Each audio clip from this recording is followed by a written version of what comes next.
வணக்கம் அனைவருக்கும் மக்களே. இன்றைக்கி என்னுடைய பிறப்பை பற்றி உங்களுக்கு சொல்லணும். நான் ஏன் இந்த ஆன்மீகம், இந்த சாமி பற்று எனக்கு அதிகமாக வந்துச்சுன்னா இதுக்கு ஒரு காரணம் இருக்குது மக்களே. அதை சொல்கிறேன் உங்களுக்கு. நான் ஒரு முஸ்லீம் பொண்ணு. எங்கள் அப்பா செட்டிநாட்டில் காரைக்குடியில் பிறந்தவங்க. எங்கள் அப்பா எப்படின்னா தாய் மாமி பொண்ணை தான் மனம் முடிச்சிருக்காங்க. அப்போ அப்பா அப்போ மிலிட்ரியில் இருந்தாங்க. அப்போ தான் போய் ஜாயின் பண்ணியிருக்காங்க. அம்மா கல்யாணம் ஆகி 1 வருஷம் ஆயிடுச்சுங்க. அப்போ அக்கம் பக்கம்லாம் ஏன் மருமக மாதம் ஆகலையா, ஒன்றும் 1 வருஷம் ஆச்சு 1 வருஷம் ஆச்சுன்னு எல்லாருமே சொல்லியிருப்பாங்க போல இருக்கு. அப்போ என்ன பண்ணிட்டாங்க, எங்கள் அப்பா எங்கள் அம்மாவை ரொம்ப டார்ச்சர் பண்ணியிருப்பாங்க போல இருக்கு. அப்பா மிலிட்ரியில் இருந்ததுனால என்ன பண்ணியிருக்காங்க, எல்லோரும் ஃப்ரெண்டுங்களோட படம் பார்க்க போயிருப்பாங்க போல இருக்குது. அப்போ படம் பார்க்க போகும்போது அப்போ ஆற்றலுங்கள் அதிகம் கிடையாதுல்ல.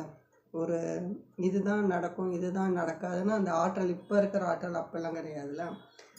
ஒரு படத்தில் ஒரு பெண் தற்கொலை ஆற்றுக்குள்ளே விழுகிற மாதிரி, கிணத்துக்குள்ளே விழுகிற மாதிரி அந்த பார்த்தோன்னே என்ன பண்ணிட்டாங்க, நான் உடனே ஊருக்கு கிளம்பி வந்துட்டாங்க. அதாவது எப்படின்னா, நம்ம மனைவி இது மாதிரி செஞ்சுக்குவாளோ, ஏதோ ஒரு பிரச்சனை இந்த மாதிரி முடிவு எடுத்துருவாங்களோன்னு ஒரு பயத்தில் ஊரை விட்டு அந்த வேலையை விட்டு வந்துட்டாங்க. அவங்க ஃப்ரெண்டுங்கெல்லாம் பார்த்திங்களா, இதில் தான் பழக்க வழக்கங்கள் நிறையா. அதாவது காரைக்குடியில் சந்தைப்பேட்டைக்கிட்ட ரயில்வே ஸ்டேஷன் அங்கே தான் நம்மளுடைய சந்தைப்பேட்டை, அந்த நம்ம ஏரியாவில் தான் போகும். அந்த தண்டவாளத்துக்கிட்ட தான் நம்ம அப்பா தாத்தா அவர் எப்படின்னா ரியல் எஸ்டேட்டு இந்த ஒரு கட்டடத்தை வாங்குவார். கட்டி நல்லபடியாக இதானோன்னா அந்த கட்டடத்தை உடனே விற்றுருவார்.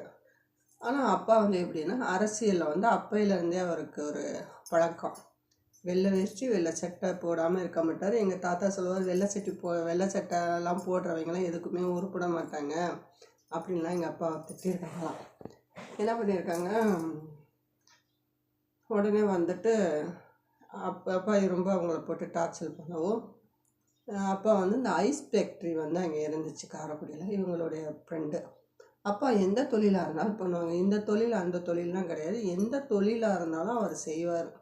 அப்படிப்பட்ட மனுஷன். எனக்கு விவரம் தெரிஞ்சு எல்லா பிளாப்பில் விற்றுருக்காரு, இரும்பு வியாபாரம் பண்ணியிருக்காரு, இடம் வாங்கி விற்கிறது எல்லாமே. இப்போ தான் அரசியலில் இருந்து கவுன்சிலரோட இருக்காங்க. ஆனால் கவுன்சிலர்னால் நல்லா பேர் எடுத்த கவுன்சிலருங்க, லஞ்சமே வாங்காத கவுன்சிலருங்க. இன்றைக்கும் வாடகை வீட்டில் இருக்கிறாருன்னா பார்த்துக்கோங்க. சரின்னு சொல்லிட்டு என்ன பண்ணிட்டாங்க,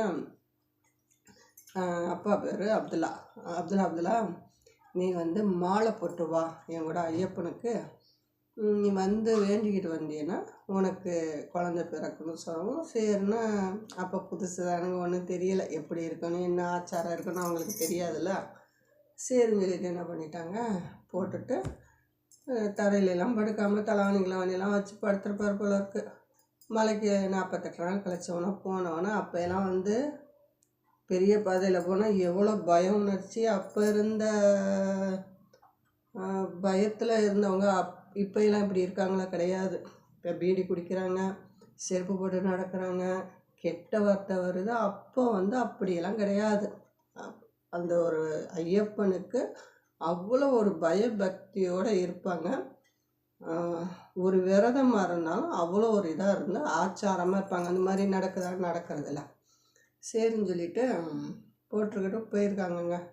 எனக்கு தெரியல விரதம் எப்படி இருக்கணும். ஆனால் விரதம்லாம் கரெக்டாக இருந்தார். தலைவாணி அந்த பாயெல்லாம் படுக்கக்கூடாதுல்ல. இவங்க படுத்தோன்னா யானை விரட்டிடுச்சு போல இருக்குது. அப்போ போர்வை கொண்டுட்டு போயிருக்காங்களா, அதை பற்ற வச்சு தூக்கி போட்டுவிட்டு ஊர் சேர்ந்துட்டாருங்க. அப்புறம் மறு வருஷம், நீ வீட்டிலலாம் படுக்கக்கூடாதுப்பா, நீ என் கூட தான் படுக்கணும்னு சொல்லி ஃபேக்ட்ரியிலே அவங்கள வச்சு 48 நாள் கடுமையாக விரதம் இருந்து, அதுக்கப்புறம் பிறந்த பொண்ணு தாங்க நான். ஐயப்பனுக்கான வேண்டி பிறந்த பொண்ணு தான். நான் முஸ்லீம் பொண்ணாக இருந்தாலும் ஐயப்பனுக்கு வேண்டி பிள்ளையாச்சா, அந்த அடிப்படை தானே அங்கே ஆகும். கடைசியில் இந்தில் தான் கல்யாணம் பண்ணிக்கிட்டேன். எனக்கு ஐயப்பன்னா ஒரு உயிர். என்ன பாட்டு போட்டாலும் சரி, சாமி பாட்டிலே ஐயப்பன் பாட்டு போட்டுட்டா என்ன அறியாமல் நான் என்ன செய்வேன்னு தெரியாது. ஆட்டோமேட்டிக்காக நம்மளுடைய தசை உடம்பு எல்லாமே வந்து அவர் கொடுத்த பிச்சை இல்லையா, தகப்பன் நம்மளுக்கு அவர் தானே பிச்சை போட்டிருக்காரு. இப்போ அந்த ஆற்றல் இருக்கும் மக்கள். நீங்கள் கருத்தை கரெக்டாக சொல்லுங்கள். நான் சொன்னது ஐயப்பன் வேண்டி பிறந்த பிள்ளைங்களுக்கு ஆற்றல் அதிகம், அந்த தெய்வ பற்று அதிகமாக இருக்கும், கோபம் அதிகமாக இருக்கும். பெண்ணாக இருந்தாலும் பயங்கரமான கோபமாக இருக்கும். அதுதான் தெய்வ கடாட்ச பிள்ளைங்களுக்கு அதிக ஆற்றல் இருக்கும் மக்களே. நான் சொன்னது கரெக்டாக இருந்தால் லைக் பண்ணுங்கள், ஷேர் பண்ணுங்கள் மக்களே.